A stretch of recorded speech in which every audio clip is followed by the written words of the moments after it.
Part 1. You will hear a telephone conversation where a man is arranging medical registration for his family. First, you have some time to look at questions 1 to 5.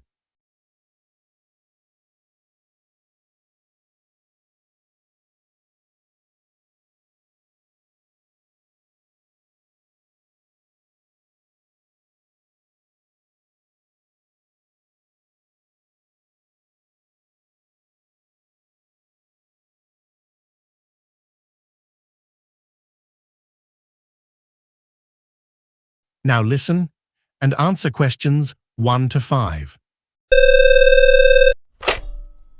Hi, I've just relocated to Brisbane for a new role and was told I should register with a local clinic for myself and my family. I believe this is the nearest health center to where we live. Could you tell me which street you live on, sir? Sure, it's Maple Avenue. Yes, Maple Avenue is within our coverage area. Would you like to go ahead and register now? Yes, please. Great. I'll need to take some information first. Can I get your full name? It's Alex Miller, Miller. And your family details? My partner's name is Claire, and we have one child, a daughter named Zoe. Sorry, could you spell that? Zoe. Z-O-E. Perfect, thank you. Now, could I have your full address here in Brisbane? Yes, it's 28 Maple Avenue, Eastwood, Brisbane. Eastwood. That's E-A-S-T-W-O-O-D, correct? That's right. Thank you. I'll also need your Medicare number, please. Sure. It's MB562-934A. That's fine. We only need yours at this point. Do you recall the name of your previous general practitioner? Yes. It was Dr. Hannah Wright in Adelaide. Here we have 4 doctors: Dr. Rachel Lynn, Dr. Michael Chen, Dr. Olivia Park, and Dr. Stephen Hunt. Do you have a preference? I didn't consider that. I'd prefer to see a male doctor. Was the last one male? No, Dr. Hunt is the 3rd. Dr. Chen is male, though. All right then. I'll register with Dr. Chen. Very good. Before you hear the rest of the conversation, you have some time to look at questions 6 to 10.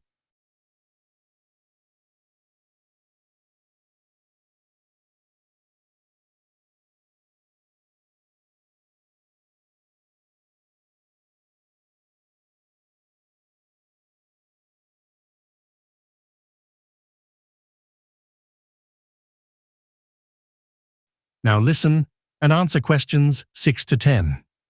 Should I register the rest of your family with him too? Let's do that for now. If Claire wants someone else, we can change it later. I'd also like to make an appointment for Claire. She's hoping to come in later this week. We have some slots available on Thursday morning, the 19th. She's not free in the morning. Do you have any afternoon appointments? Let me see. Yes, there's availability at 1:30, 2:15, and 4 o'clock. We'll take the 1:30 slot, please. Done. What if Claire wants to switch doctors later? That's easy. Just give us a ring. Would you like the phone number? Yes, that would be helpful. It's 843-276-9941. Thanks. Can I take your name? My name's Karen, but there might be someone else on duty. Either Emily or Natalie. Any of us can help. One last question. What do we do if we need urgent medical help during the night? We have a shared service with other local clinics. You can reach the duty doctor via a dedicated mobile number. Could I have that number? Certainly. It's 0498-376-502. Great. Oh, and what about charges? Consultations are covered by Medicare, so they'll be free. Prescriptions are paid at the pharmacy like anywhere else. There are fixed fees for things like travel vaccines or insurance letters. I can give you a list if you like. That would be useful. Thanks for all the help. Goodbye. You're welcome. Goodbye. That is the end of Part 1. You now have half a minute to check your answers to Part 1.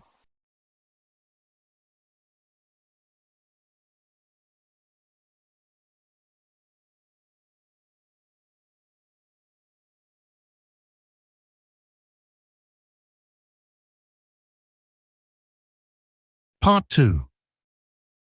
You will hear a speaker giving an orientation tour of a college resource center. First, you have some time to look at questions 11 to 16.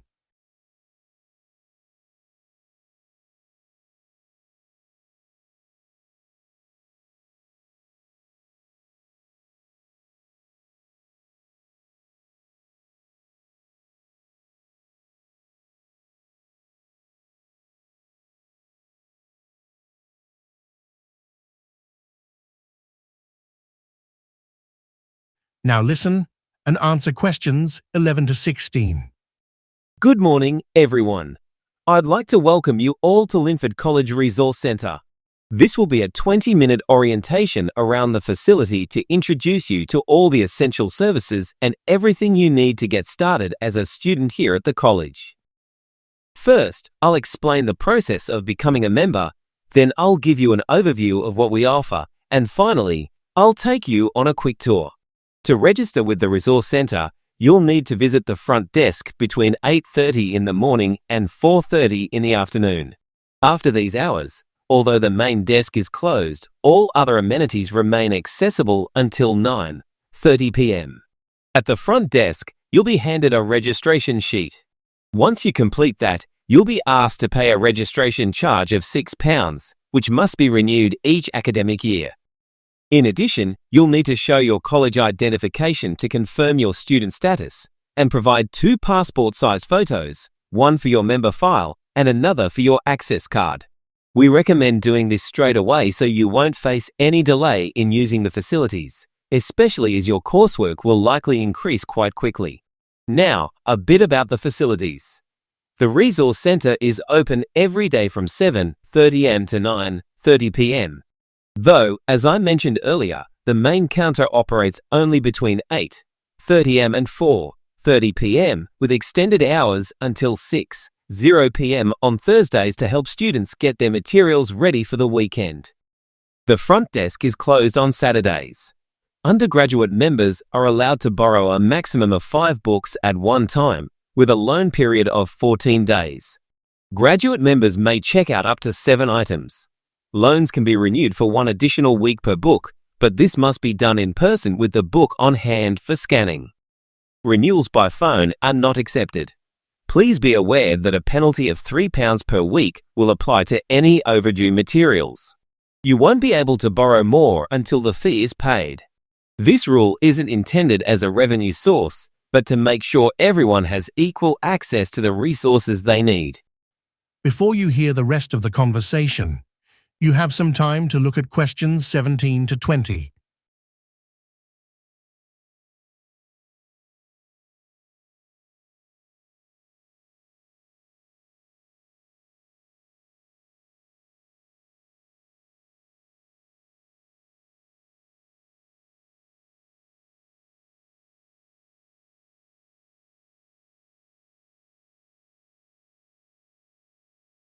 Now listen and answer questions 17 to 20. Let's talk about the building layout. We're currently on the main floor. Here you'll find the registration area, the catalogue stations used to look up books and their locations, and the restrooms, which are located beside the counter. The remaining space on this level is dedicated to the reference collection. These are books considered too rare or frequently used to be lent out. You may reserve these at the desk and consult them any time during opening hours, though they must remain in the centre. Moving upstairs, the first floor is home to the humanities collection. This includes texts for subjects like sociology, philosophy, design, and political science. The second floor houses the technology section with materials covering areas like engineering and computing. We'll explore both floors shortly. Keep in mind that most departments also maintain their own specialized resource rooms. Our digital directory will help you locate items whether they are here or in the departmental collections. Finally, the lower level of the building, which is actually a basement, holds the archive section. This includes the college's entire archive of newspapers, reviews, and periodicals, both current and historical. If you ever need something we don't have or can't locate, just inform the desk staff. The college participates in a lending scheme with partner institutions. and we can often arrange short-term access to items from other collections. That's a summary of what you need to know about the College Resource Center. That is the end of Part 2. You now have half a minute to check your answers to Part 2.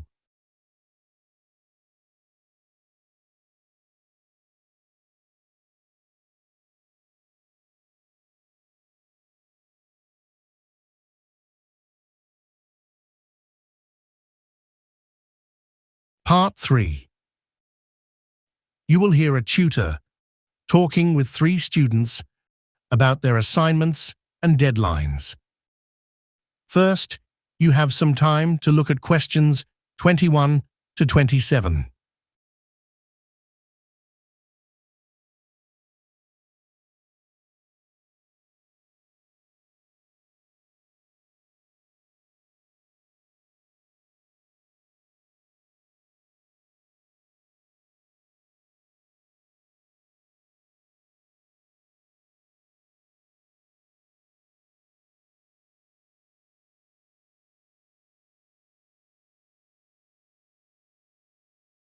Now listen and answer questions 21 to 27. Good morning, everyone. Well, in today's session, we're going to go over the assignments that you need to submit by the close of next week. Some of you might have already started, which is great, and if not, that's all right, but you'll need to get going soon. So, let's begin with you, Martin. How are things going? Well, I've already made a start. I spent last weekend going through a lot of background sources, and I'm hoping to start drafting tomorrow. If all goes well, I'll wrap it up over the weekend. What topic have you chosen?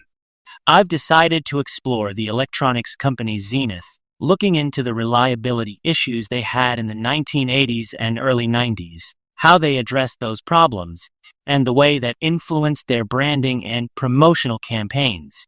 That sounds quite engaging. Have you run into any challenges? Initially, I had some trouble finding materials from that period, but after digging through the archive section in the library, I came across several industry journals that gave me leads to other documents. Right now, my main concern is keeping it within the 4,000-word restriction. There's just so much to include. I might need 5,000 or even 6,000 words to properly cover everything. Yes, that sounds like a broad topic. You might consider narrowing it down. Perhaps concentrate on the marketing strategy and just briefly refer to the reliability issues rather than going into too much detail there. That's a great idea. That'll definitely make the scope more manageable. Also, how would you like us to submit it? Should I print it and leave it at your department mailbox? You can do that, but I'd actually prefer it if you just send it to me via email as a file attachment. You've all got my email address. If not, you can leave a hard copy with the front office. Just make sure it's clearly labeled for me. Right, Natalie, how about you? I haven't really begun yet, but I've settled on a topic. I plan to do most of my background reading this week and aim to start writing over the weekend. All right. What are you planning to write about? I'm going to examine how restaurant chains use customer surveys to shape their menu offerings. Will you have enough time to gather that kind of data? It could be a tight squeeze. I think I'll be fine. I've already checked the library archives and located one magazine that reviewed several national restaurant brands in the UK, and a trade journal that did something similar in Australia. Just be cautious about relying too heavily on those publications. The university has a strict policy against plagiarism. Be sure to cite your sources correctly in a reference list and try to draw your own conclusions. Also, don't delay too long. The analysis might take you some time. Okay, I will. Thanks. Before you hear the rest of the conversation, you have some time to look at questions 28 to 30.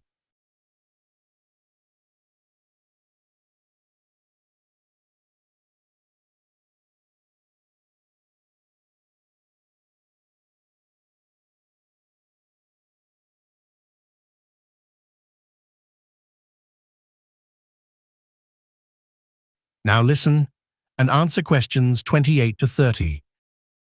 And Rachel, how's it going with your work? I'm a bit behind, to be honest. I was ill last week and over the weekend with a nasty cold. I've got a topic in mind, but haven't done any proper research yet. Is there any chance I could get an extension? The department doesn't normally grant extensions unless there are special circumstances. Do you have any documentation from your doctor?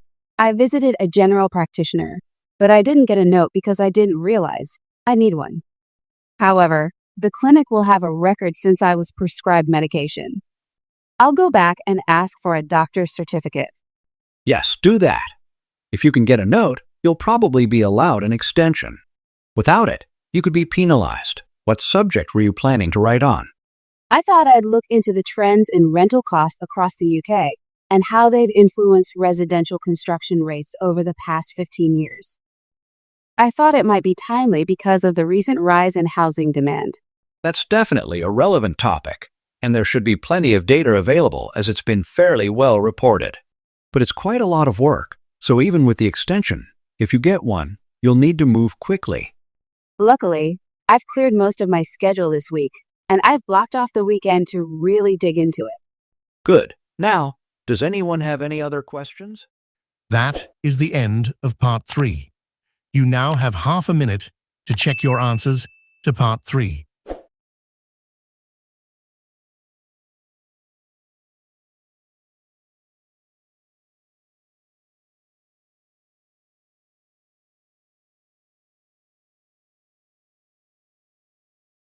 Part 4. You will listen to a geoscience lecturer explaining how tsunamis form, how they travel, and how coastal areas are affected. First, you have some time to look at questions 31 to 35.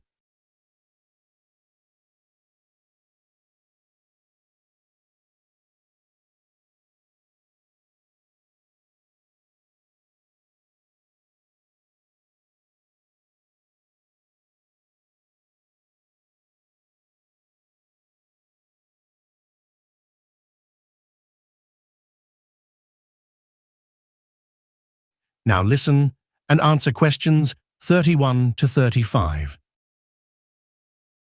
Good afternoon and welcome to today's geoscience lecture. In this session, we'll be focusing on tidal phenomena, more precisely what are commonly known as tsunami.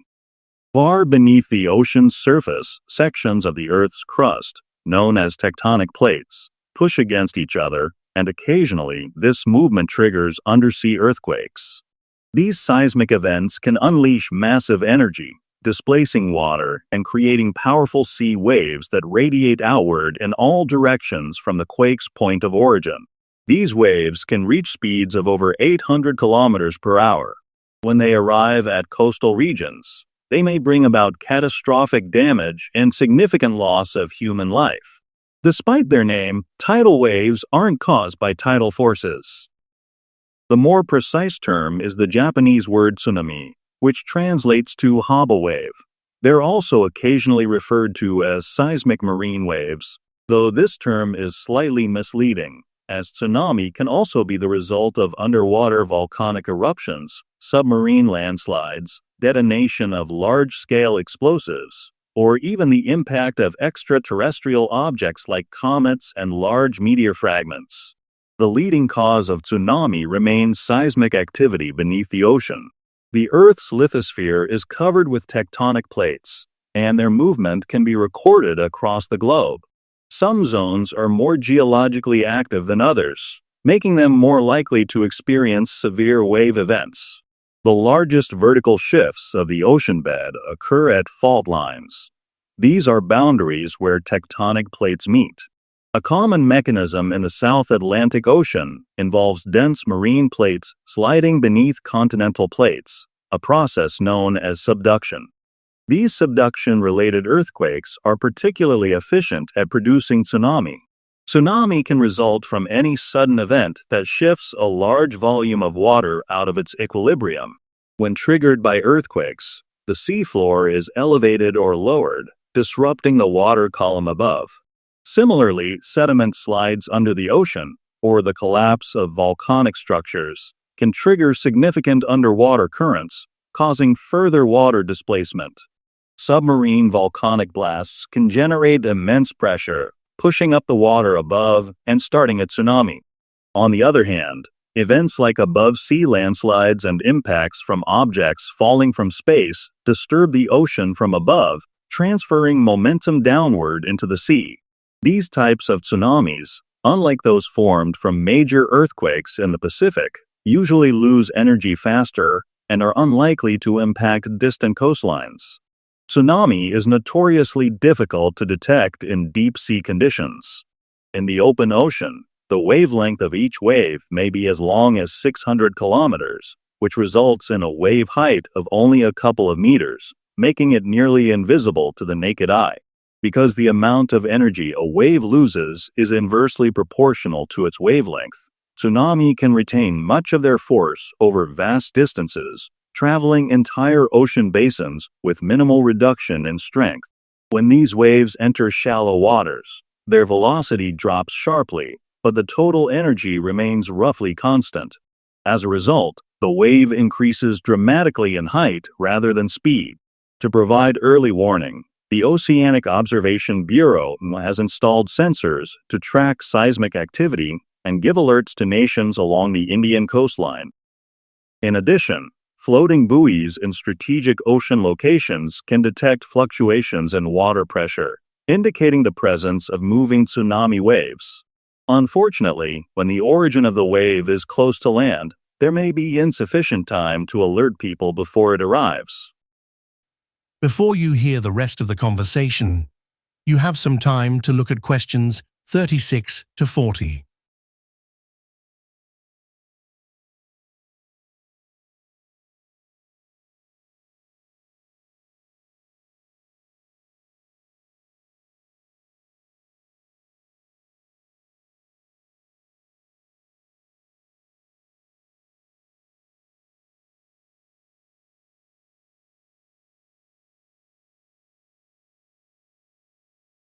Now listen and answer questions 36 to 40. Now let's consider a few real-world incidents to illustrate the range of tsunami events. Some are relatively minor. In 2001, a small underwater landslide caused a wave around 1 meter high that reached the coast at low tide near Cape Florence. And since the area was sparsely populated, no injuries were reported. On March 11, 2003, a tremor off the coast of western Peru registered 7.8 on the magnitude scale, yet it had no visible effect on ocean waters. However, a more tragic event occurred in early August 2005 when a wave roughly 27 feet in height hit the southern shore of Alvaro Island, following a magnitude 7.2 undersea quake. The resulting disaster claimed more than 1,400 lives. Later reports indicated a volcanic eruption just 18 miles offshore preceded the wave by less than 12 minutes. Entire communities in the towns of Maruta and Kana were obliterated. Another historical disaster took place in 1910 off the coast of Miyama, a region in northern Japan. A significant seabed quake generated a wave about 32 feet high, leading to the deaths of more than 22,000 individuals. Lastly, researchers estimate that nearly 9,000 years ago, a gigantic underwater slope failure off the edge of present-day Greenland launched a water wall approximately 28 feet tall that struck uninhabited areas along the Scandinavian Arctic coast. Experts suggest that if such an event happened in the modern era, it could lead to hundreds of billions in damage and possibly tens of thousands of fatalities in affected cities. Are there any questions before we move on? That is the end of part 4. You now have half a minute to check your answers to part 4.